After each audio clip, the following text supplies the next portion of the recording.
Cuando el sol cae y las aves vuelan a su nido, comienza la verdadera historia de los que algún día nos dejaron. Un lugar en el que convive la historia y la creencia popular de la vida después de la muerte.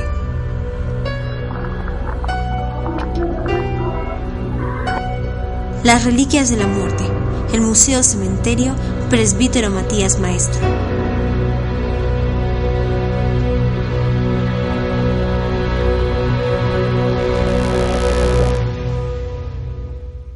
El primer cementerio monumental que existe en América Latina es el Presbítero Maestro, el cual está ubicado en los llamados barrios altos del Cercado de Lima, exactamente al frente del Cementerio El Ángel, construido en un primer momento como extensión de este. El espacio tiene un tamaño de 20 hectáreas y cuenta con cerca de 200.000 muertos.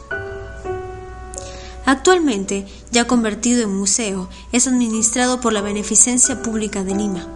Su acceso libre es restringido para el público en general. Perú estaba gobernado en el siglo XIX por el virrey Fernando de Abascal, quien encargó la construcción de un gran recinto cementerio que aloja la gran tasa de mortalidad que había en ese entonces a las afueras de los cercos de la ciudad de Lima. El responsable de esta construcción fue Matías Maestro, multifacético allegado al virrey, quien nos deleita hoy en día con esta su máxima obra. No existen registros fotográficos de él, pero sí su tumba ubicada en la avenida central del cementerio. Asomémonos por la ventana del conocimiento de la historia nacional peruana de los últimos 2 siglos.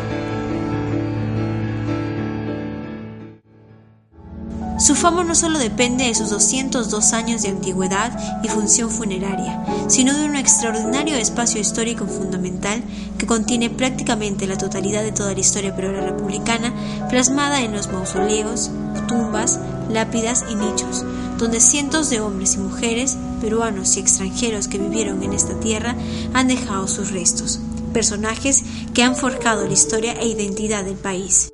Durante 2 siglos y medio, es decir, prácticamente desde la existencia de la ciudad de Lima como capital del virreinato del Perú, la gente solía enterrarse en las iglesias, en los hospitales, en los conventos, una vieja costumbre que en el Perú se había dado heredando la tradición española y europea medieval, ¿no?, de enterrar a la gente en los lugares sagrados.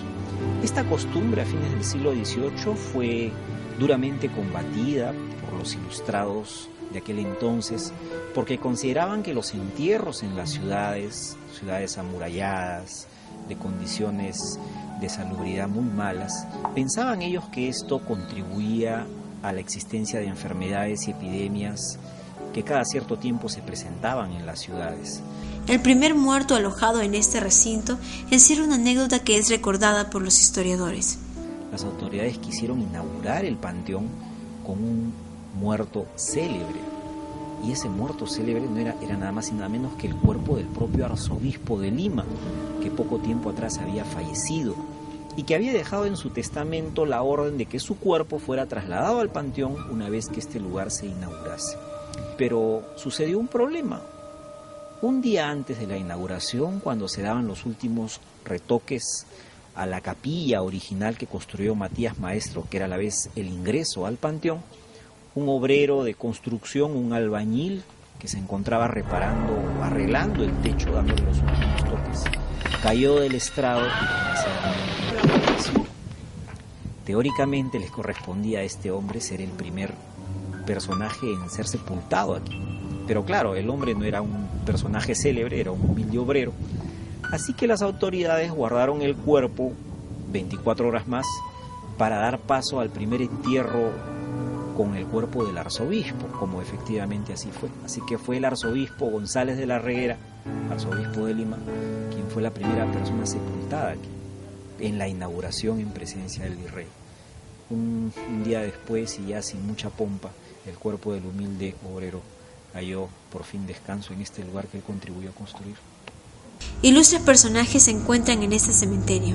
La tumba de escritores como José Santocho Cano, Clorinda Mato de Turner, Mercedes Cabello de Carbonero, Ciro Alegría, Abraham Pardelomar, entre otros, como también héroes de la Guerra del Pacífico que conservan un lugar representativo y especial en el centro del panteón. El valor histórico-cultural se ve repotenciado por una vasta decoración y arquitectura la que actualmente buscan conservar. Son estructuras que tienen que ser intervenidas con mucho cuidado, es decir, restauradas. Ahora, en el presbítero maestro hay sectores muy valiosos, pero de repente hay otros que no han sido hechos con la misma maestría o arte y calidad, y que no tienen valor estético, ¿no? Ni valor histórico. Ahí sí se podría hacer algún tipo de intervenciones, pero le repito, el concepto fundamental es que el cementerio presbítero maestro es un monumento nacional que tiene que ser conservado y nadie puede intervenir en él sin autorización del Instituto Nacional de Cultura, y además si lo interviene tiene que ser para preservarlo con las más modernas técnicas de preservación, no de alteración. Se añade también el valor artístico, y es que el cementerio tiene la más grande colección de arte escultórico en todo el Perú. Estamos hablando de cientos de esculturas finísimas hechas de diferentes materiales, en su mayoría mármol, bronce y yeso. Estas fueron traídas de Europa y realizadas por artistas que inclusive nunca pisaron el país, puesto que las enviaron vía barco. Era usual que las familias adineradas, debido a las utilidades de la prosperidad falaz o la época del guano, además de tener una finca o grandes casas, construían grandes mausoleos tal como el de la familia Miró Quesada. Es la tumba de un personaje del siglo XIX, Girbau, que fue ornamentada con esta hermosa escultura que ustedes pueden ver aquí, obra de un importante escultor italiano del siglo XIX llamado Santo Barni. Santo Barni es un escultor de fama universal, cuya obra ornamenta los museos cementerios de Génova, de Milán y de Florencia. La tumba que vemos acá, esta escultura, es la única pieza que el autor tiene en América, en toda América. La única pieza de este autor en nuestro continente es la tumba Girbau del presbítero maestro. Ahora, la belleza de esta pieza escultórica es extraordinaria. Ustedes ven, hay un personaje femenino que se apoya en el medallón donde se puede ver el rostro del fallecido. La mujer pareciera que es un personaje de carne y hueso. Fíjense ustedes la forma como de manera tan detallada el escultor ha logrado captar el movimiento a través de los pliegues del manto, a través de cada detalle respecto a la ropa, a la vestimenta clásica de esta mujer. Además hay una serie de símbolos. Por ejemplo, fíjense cada uno de los símbolos que ornamentan la tumba. Acá tenemos un libro debajo del medallón. El libro, dentro de la iconografía, significa la sabiduría. Además, podemos nosotros notar aquí un elemento muy importante. Esto es un casco con alas y era el símbolo del antiguo dios griego Hermes, aquel que en Roma fue denominado Mercurio. Dicho casco con alas solía ser complementado con una vara donde había dos serpientes enroscadas. Este símbolo que utilizan algunas instituciones a nivel universal, como por ejemplo las escuelas médicas y los hospitales, era un símbolo de la sabiduría, era un símbolo del equilibrio. Mercurio, quizá ustedes recuerden esto, no solamente era el guía de las almas o el mensajero de los dioses, y por ello las alas en el casco, era también el símbolo de la prosperidad y del equilibrio. Uno de los sectores más visitados del cementerio es donde destacan los santos populares, como el niño Ricardito, encontrado en la ala izquierda, y María de la Cruz, conocida por sus devotos como María de la Luz, ubicada al lado derecho. La tumba del personaje más célebre del Museo Cementerio Presbítero Maestro es la tumba del niño Ricardo Espiel Barrio Nuevo. El niño Ricardito, para las personas que son devotos del personaje, es la tumba más visitada del Presbítero Maestro. Huella de ello, ustedes pueden verlo, es la enorme cantidad de flores que hay aquí, que todos los días los devotos depositan.